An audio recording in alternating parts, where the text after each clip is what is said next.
Good afternoon. It's Sunday afternoon. We've had a morning of putting Molly's bed together. Almost there. We're on page 40 of 48. So we're in the home straight now. We've just had a bit of lunch and we thought we'd record some stories because it's about 3 o'clock now, isn't it? Mm-hmm. Oh look, I've put a kind of like a reindeer on my watch. Is that showing? Yeah. Yeah. So it's almost 3 o'clock, so we thought we'd better record this while it's still light. But we've come down here without jumpers on, and it's blinking cold. So we're going to keep it fairly short. Thankfully, we've got our hot chocolates. Mm-hmm. I've got white hot chocolate today, and you've got your new usual pink hot chocolate. Yep. Actually, we're going to take the lids off, otherwise we're not going to be able to drink them. Take our solar panels off. Suggested that, and Leanne thinks it's a good idea, so well done, Leanne. I agree. I think it's a cracking idea. We'll split the money and take it to Dragon's Den.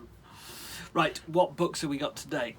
Okay. We've got some unusual ones. Snow is definitely the theme today. It's not all kind of Christmassy Christmas. Some of them are just kind of like snow related.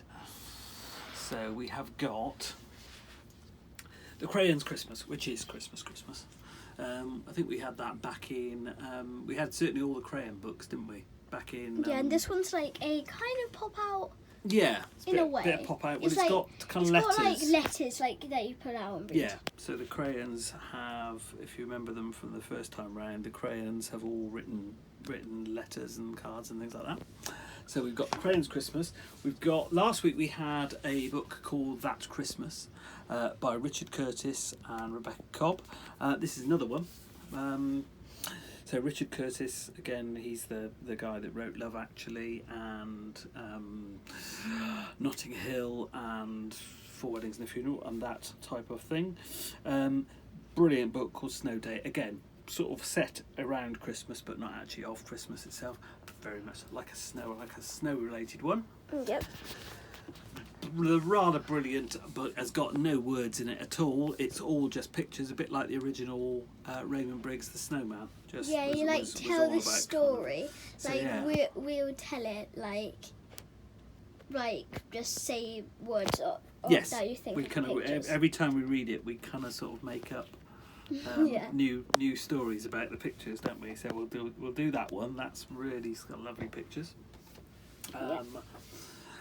Grandpa's Christmas. Is it Grandpa or Grandpa's Grandpa Christmas? Michael Morpurgo. We saw Michael Morpurgo about this time last year, actually. Because he brought out mentioning The Snowman. The original Raymond Briggs book was just a picture book. But Michael Morpurgo, who's perhaps most famous for the story The War Horse, probably his most famous one. But he did a book version of The Snowman. So actually one week we could do drawings of The Snowman. Because he taught us how to draw the snowman, didn't he? Yeah. So we've got Grandpa Christmas, and we have also got The Christmas Tale of Peter Rabbit. So we got kind of Christmas ones and snow ones we've got today. So maybe next week we can maybe have like the snowman and the snow dog or something. Yes, yeah. Well, I currently can't find the snowman and the snow dog. I found the snowman, but not the snowman and the snow dog. Right. Shall we crack on? Right, let's move that there. Right. Actually, I won't put it down there because that's made it a bit wet. Right. We'll start with The Crayons Christmas, shall we? Yeah. Okay. By Oliver Jeffers, and anybody that watched the kind of like things first time around know that. Well, I'm particularly a fan of Oliver Jeffers. Just done a very, very good little book for his daughter. Squiggles looking in. Is he wanting to come in? Should we let Squiggle in? You want to come in? You going to come in? Wait, open the door. Oh, no? He's gone. He's gone. Okay. Right, Squiggle the cat. Let's get that closed. If he's not going to come in, well, it's too cold to have the door open. So, one snowy December day, Duncan was making Christmas cards with his crayons when the postman brought a letter, only it wasn't for him.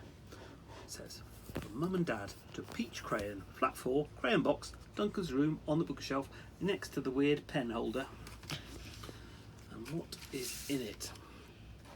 So what's in it is some little kind of cut out outfits for crayons. So you can wear stuff. Yeah. And it's a Christmas greetings from Florida. So it says, "Oh, Peachy Pie, you always were my shy one, so I've sent you some clothes. Now you can give Duncan back his underwear. Have fun dressing up my naked baby. A Merry Christmas. Love, Mum." So it's from Peach Crayon's mum, sending him some clothes. This was a bit like years ago, one of the first ones that ever did. There was a brilliant book called The Jolly Postman that had little envelopes to open up. Duncan and his crayons spent the next day playing in the snow. "Yay, clothes! I think the snowman's nose should be a banana." "I don't care at all what you think." Clever joke. Feeling snowed out, but suddenly very Christmassy, the crayons headed inside to warm up and get out the decorations. So, a box called Christmas Stuff. What's in there? So again, it looks like more it's decorations to hang on the tree, I think, there. So it says, "You know I'm candy, right, Duncan? And you know you're supposed to eat candy, right? Because last time I checked, people didn't hang candy on the tree.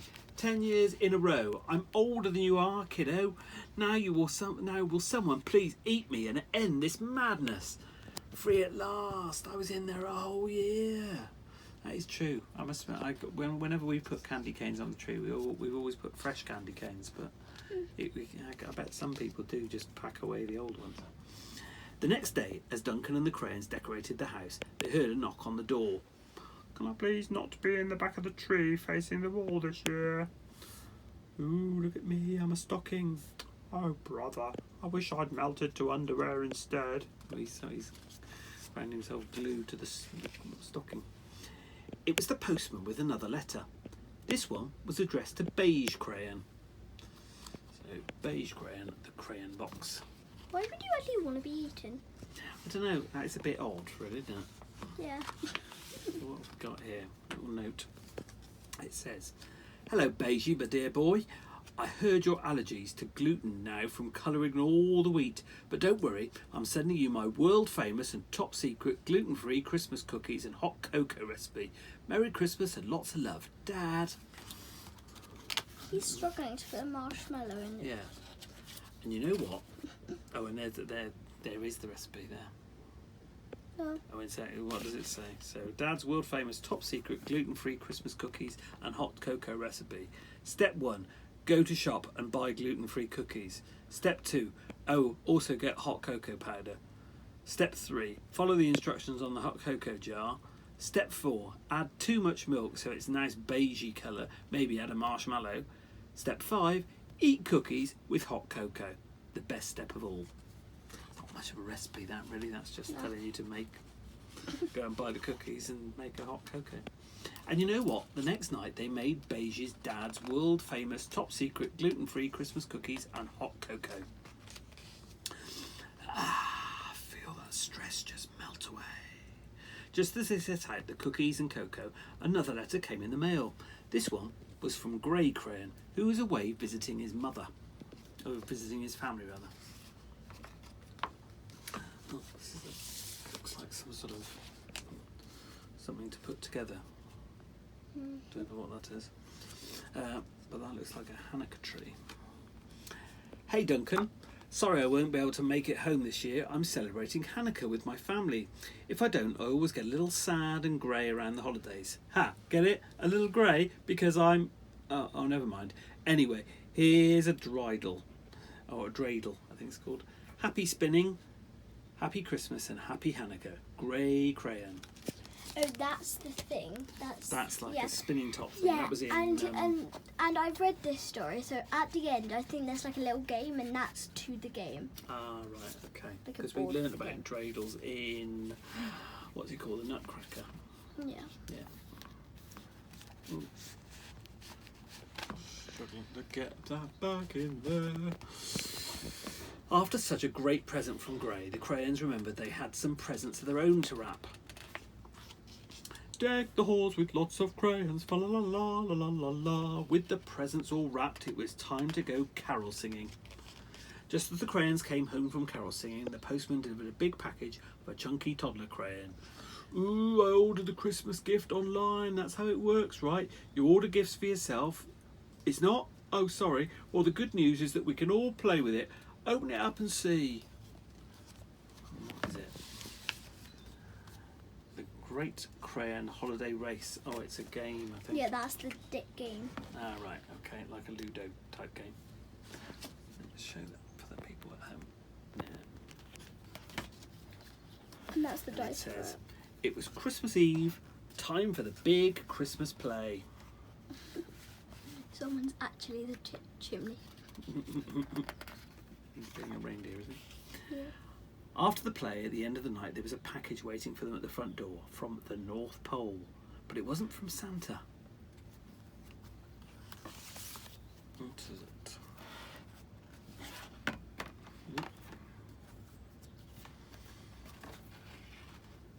Oh. Oh, is it the guy who's still off on his travels? Yeah. Oh, right. Was it Um, Esteban, was it? Oh no, not Esteban. The Magnificent. Our It's like- world tour. Yeah, that like. So it is Esteban the Magnificent. Hey Duncan, remember? I'm trying to think. Hey Duncan, remember how I always wanted to see the world? And you know how Neon Red is a total expert? Well, Neon Red has been taking me everywhere. Here's a map we made of our trip. We are hoping to get back before Christmas, but sadly we can't believe that we're helping this old guy light his sleigh to deliver gifts to some kids he knows or whatever. Merry Christmas from far, far away. Love, Esteban the Magnificent and Neon Red, who is also pretty magnificent. I love that voice. I think that was something like Esteban's voice, wasn't it? I can't quite remember how Esteban's voice went, but it was something like that. It was vaguely Spanish. Duncan was happy that his crayons had received such wonderful gifts. All he had were letters from Gray, Esteban, and Neon Red, saying they wouldn't be home for Christmas. That made him sad, and no one in the world noticed or cared. Oh, I like that one. Except for the crayons. In this season of giving, they decided to give back to the boy who'd always given them love, respect, and even a home. Merry Christmas. Yay, finally. Oh, he's glad he's being eaten. That's a bit weird, isn't it? Yeah. It's a bit weird. Right, that was The Crayons Christmas by Oliver Jeffers doing the pictures and a guy called Drew Daywalt doing the... Right, are we doing Once Upon a Snowstorm? Or are we doing it together? Okay. Okay, as I said, this one hasn't got any words, so each time we read it, it's always slightly different because we make up slightly different things. And sometimes Daddy's very naughty and kind of makes up kind of some very cheeky stories, but we'll keep, as people are listening, we'll keep it fairly ordinary.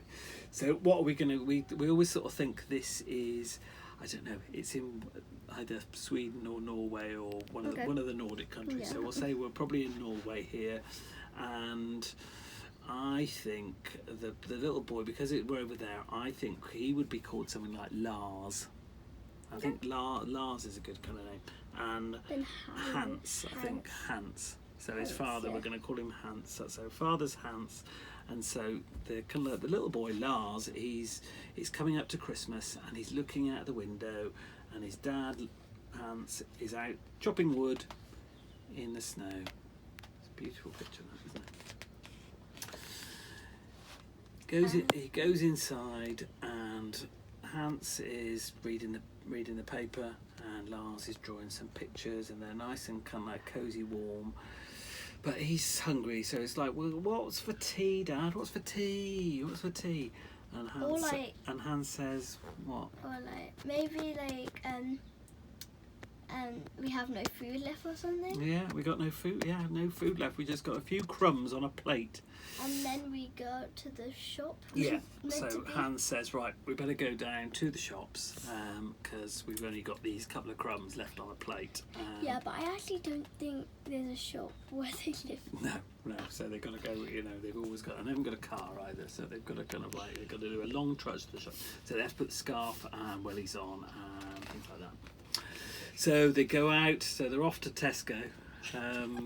So because Tesco is over here somewhere, so they've got to go after. They've got to go after Tesco over here. So they've got to go and look at the snow is coming in, but the snow is all kind of like reindeers and foxes and hares and lots of woodland creatures. But it's a beautiful scene. The snow is coming in. It's very thick and cold. And it's so thick and cold, and Lars is kind of like, oh, I can't. I think I might. Hold on to my hand, says Hans. Hold on to my hand, but no, he's let go of Hans's hand, and oh no, they've lost in the snowstorm, and he's, Dad, I can't see you in this really big snowstorm, and he's lost in the snow. And then he keeps on walking, and then he slides down a little slope and then finds a cave thing. Yeah. There we go. Ice cave. So he goes into the cave and settles down in the kind of like the dark of the cave.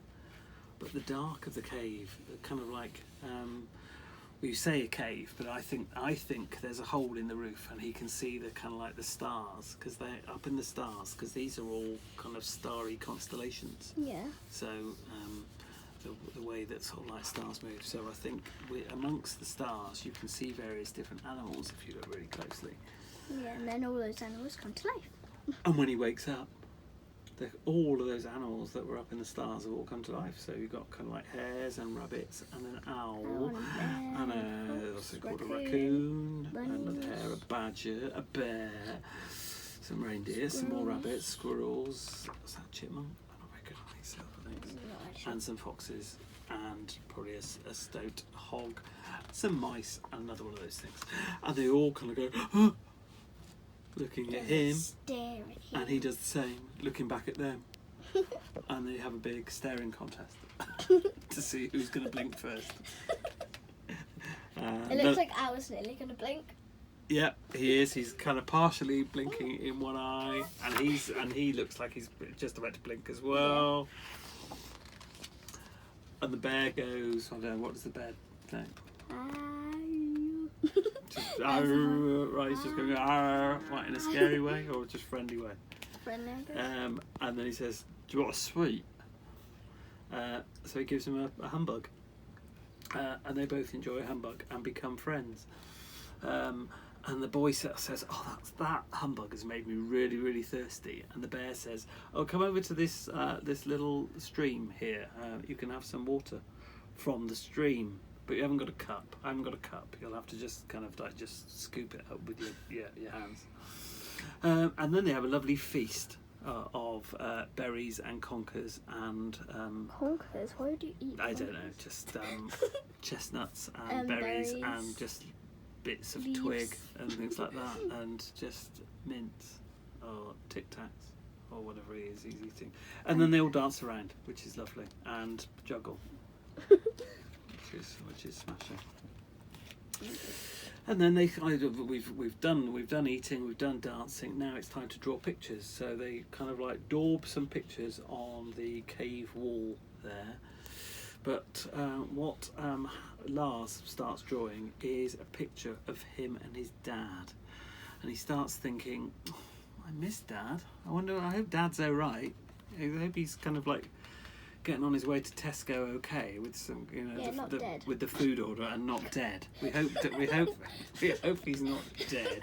What a lovely, charming thing to say. Right.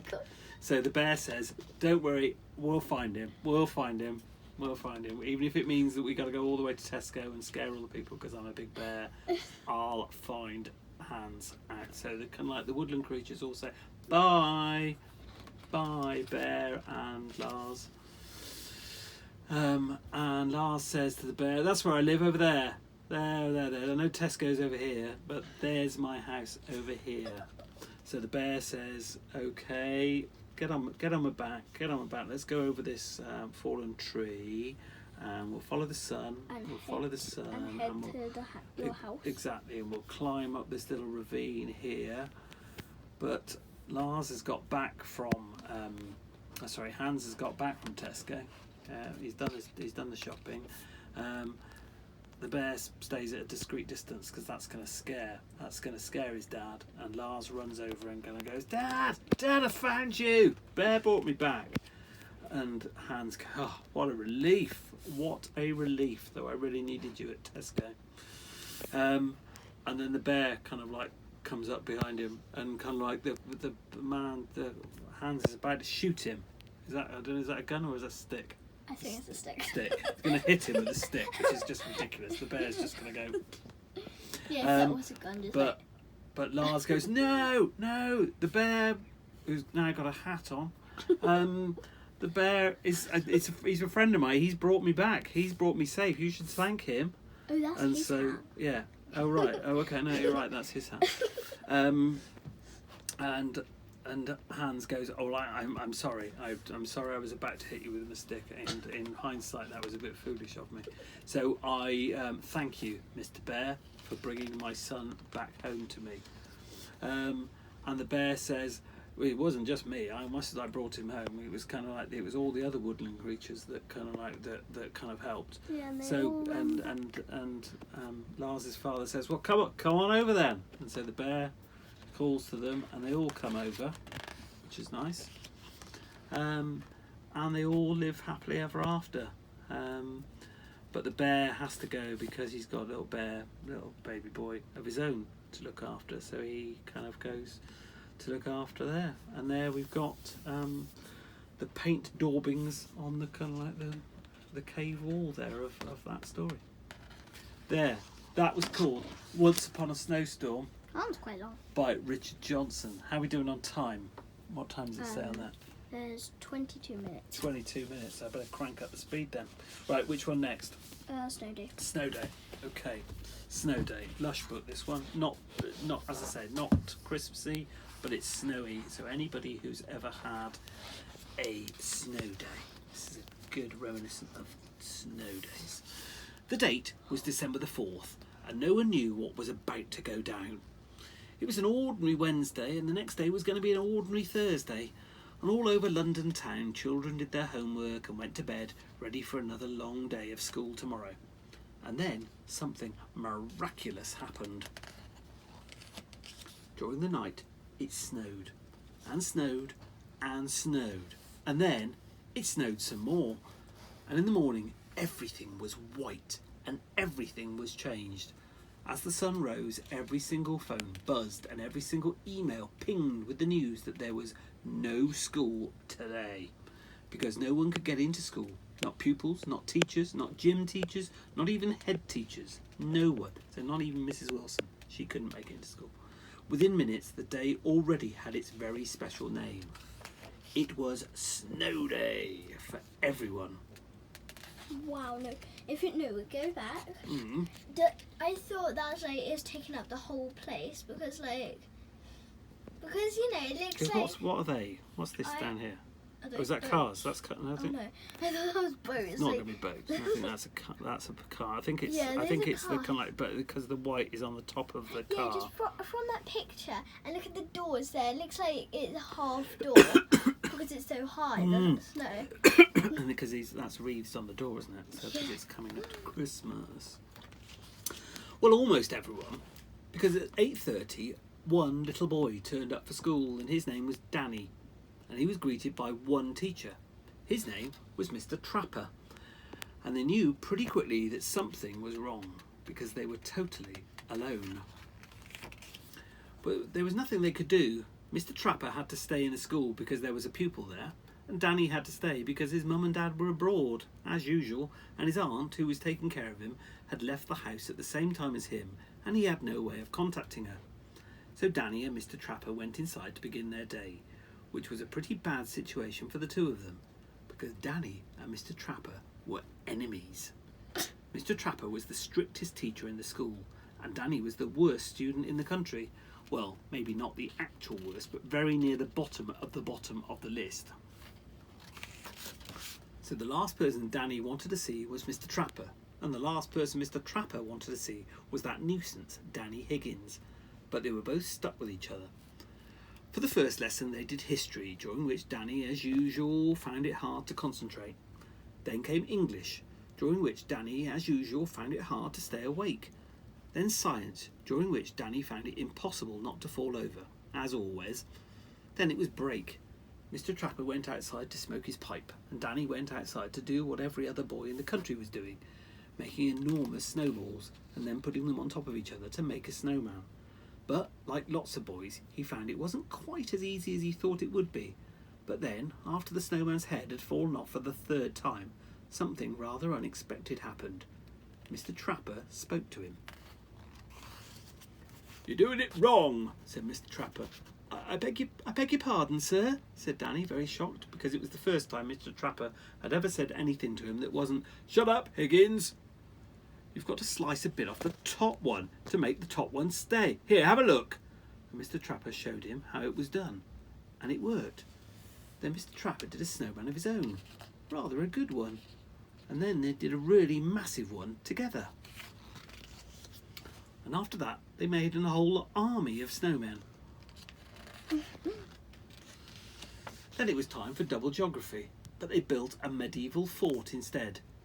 After which it was lunchtime and they found some sweets in a craft project in Form 1B and ate them all. Then it was games time and they went skating with the help of Roald Dahl, Jane Austen and Charles Dickens. So on they're using those as skates. And they skied down from the roof on Mrs. Chattington's incredibly useful 1 metre rules. And then topped it all off with the most almighty snowball fight of all time. Wow.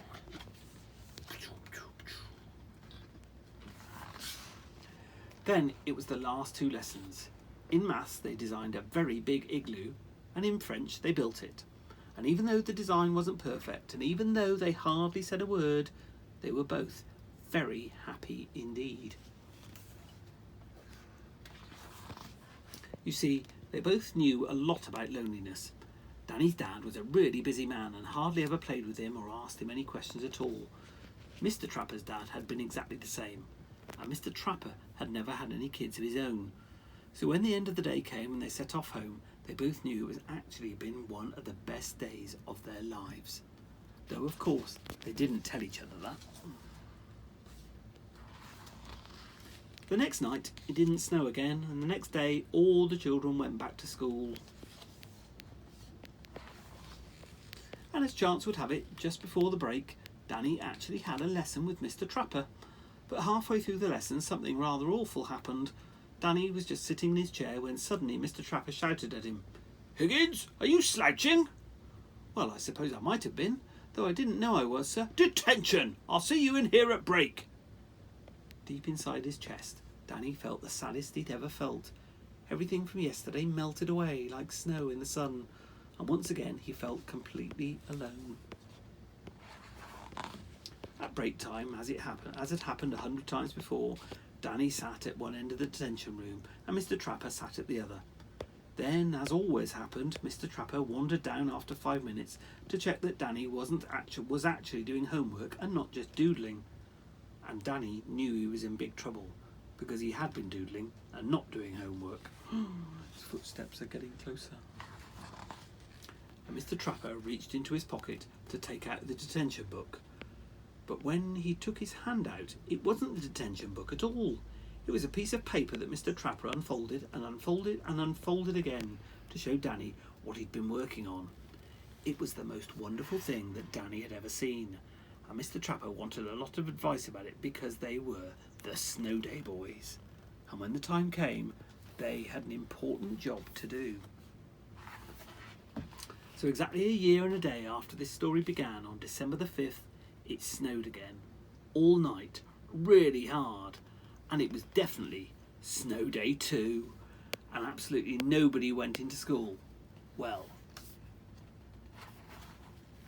almost nobody.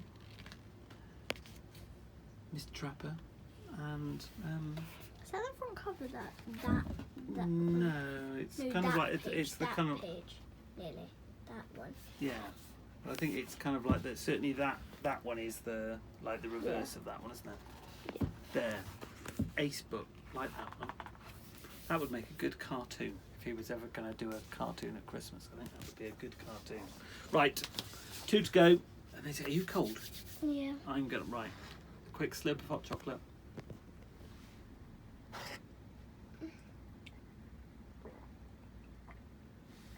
Warm ourselves through.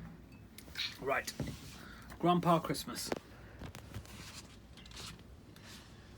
Oh, illustrated by Jim Field. Jim Field is we got lots of books by Jim Field. He does all of the oi frogs.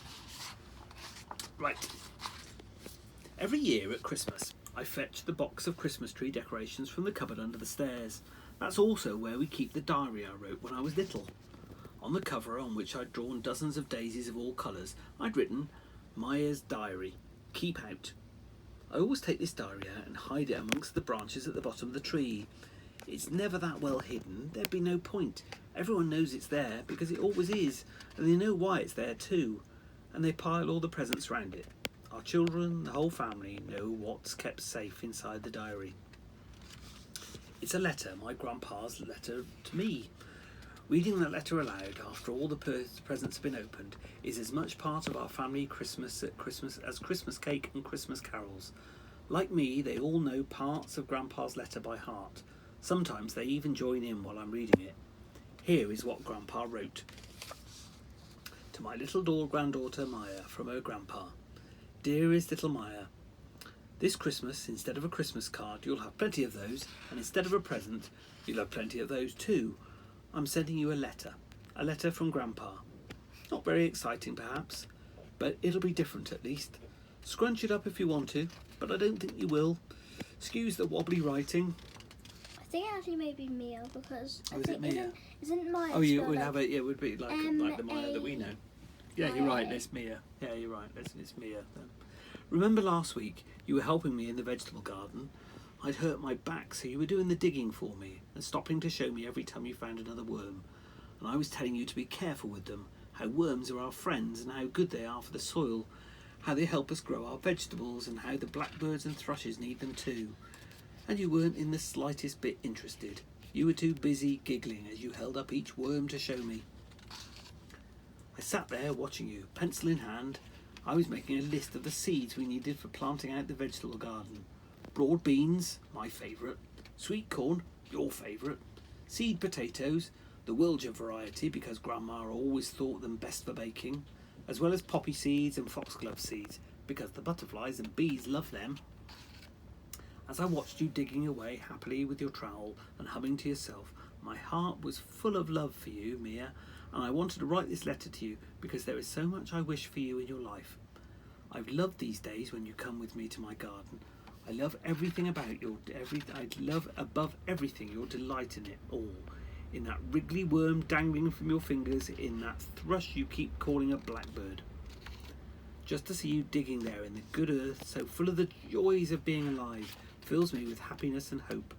And then there was the moment you found the frog and came running over to show me with cupped hands. We watched him hopping away into the long grass, and you hopped back to your digging again. Have you seen a picture of us, of this earth of ours from space, Mia?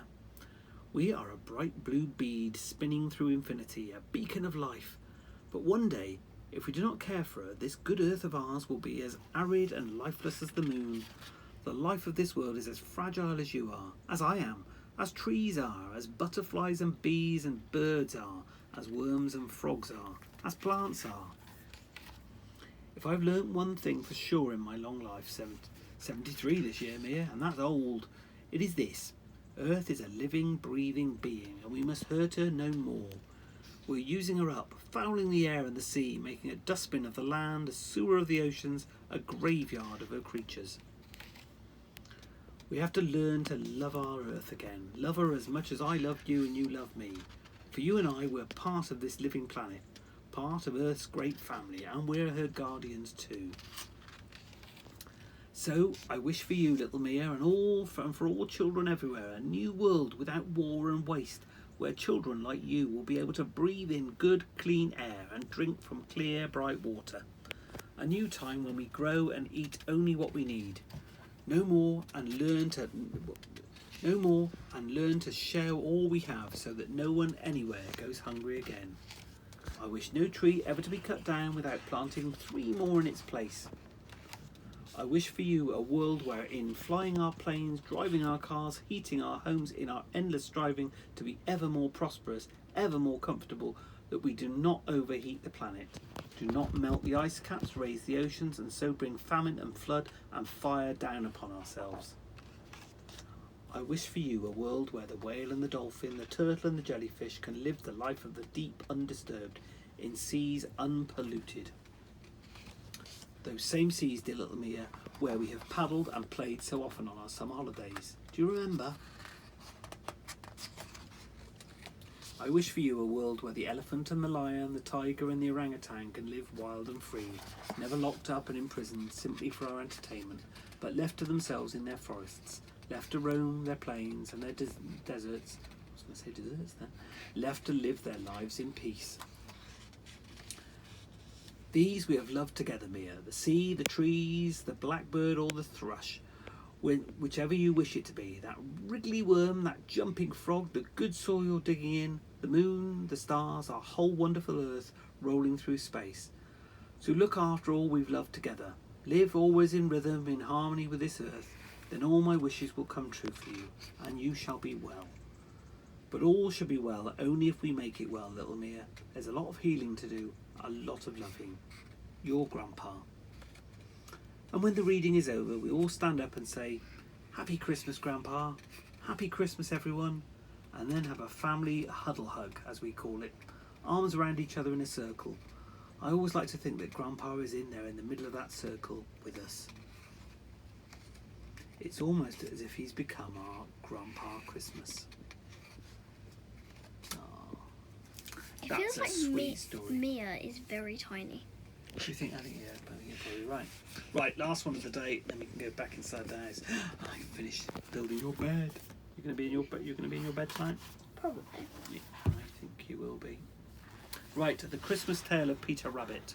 Now, this was actually not written by the lady who originally wrote all of the Peter Rabbit stories, a lady called Beatrix Potter. This was written by Emma Thompson, who's an actress who was, how do you know it, Nanny McPhee. She was Nanny McPhee. Mm-hmm.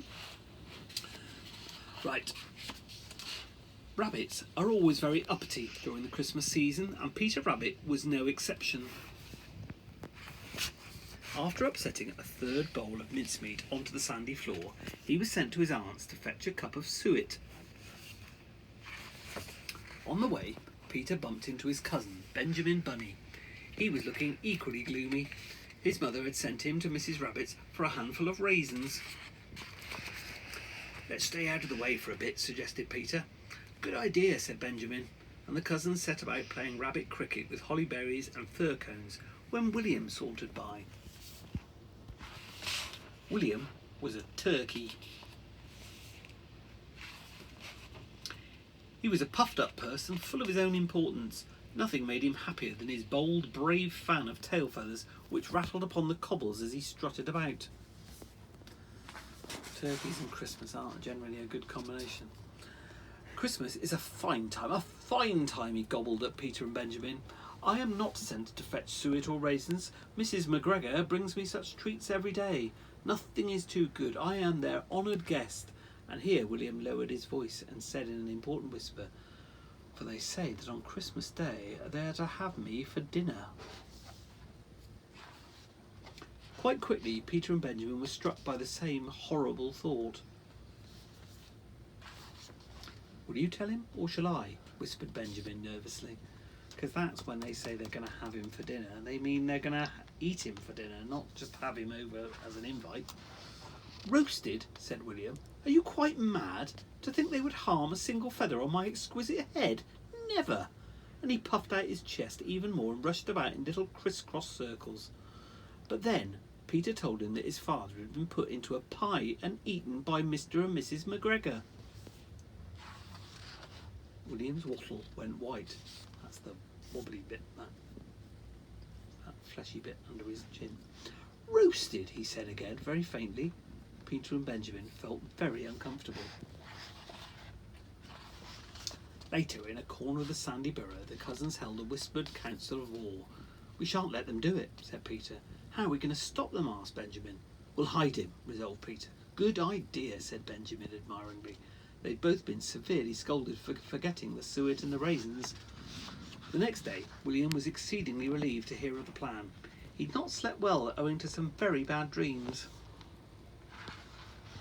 First of all, Peter and Benjamin tried hiding William upside down in the shed where the pheasant and woodcock were hung.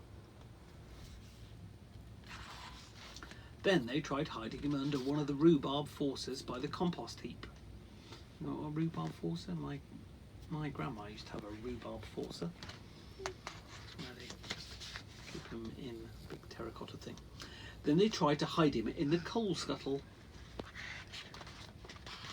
But his fan of tail feathers always gave him away. William refused point blank to fold them in. Privately, Peter thought him a little too proud for his own good. Christmas Eve came and there was a fall of heavy snow. My magnificence cannot be hidden, said William mournfully. If I run away, they will see my tracks in the snow. I can only wait for the axe to fall. Just then, Mrs. McGregor crossed the yard wearing a large bonnet trimmed with feathers. She was on her way to the Christmas fair. Benjamin had quite an unexpected idea. Moments later, Mr. McGregor came into the yard waving a cleaver. Time to dispatch that turkey, he muttered, licking his lips. But William was not in his shed. Nor was he by the kitchen window waiting to be fed scraps. He was not even in the vegetable patch. In fact, William was nowhere to be seen.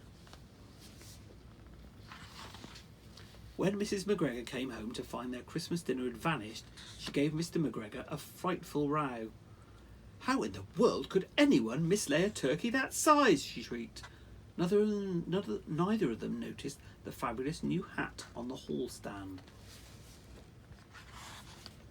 On Christmas Day, Mr. and Mrs. McGregor had nothing for dinner but boiled potatoes and winter cabbage, the sprouts having succumbed to an early frost. I'm pleased to say that the Rabbit family celebrated with pickled radishes, lavender wine, mince pies and a squat black pudding from Cousin Finlay. William was cordially invited, but he was too big to fit in the burrow. Humbly, he offered to fold away his tail feathers, but he was still too large as he simply stuck his head in. Later, Peter and Benjamin brought out a plate of special barley cake that Mr. and Mrs. Rabbit had made for him. Happy Christmas, William, they said. William thought it was the finest thing he'd ever tasted. At bedtime, Peter gave Benjamin a small pat on his back. It was your good idea that saved William, he said. Well done. Benjamin Bunny thought he'd never been so happy. The end. That's how William the Turkey got to see another Christmas. Right, that's us done. We can go back in the house and warm up. I've got to pop over to take something over to Nanny and Grandpa's. But we can warm up and we can finally finish that bed of yours. So, and we can finish off this hot chocolate. So we will see you back here next weekend, next Saturday, for some more Christmas stories. Have a fabulous week. Stay safe, take care, stay warm, but mostly stay safe. And I will turn it round so that you can do a TTFN from everybody. We need to take all these toys inside, don't we? Oh, yeah. Yeah. Okay, so TTFN, we will see you next Saturday. Bye.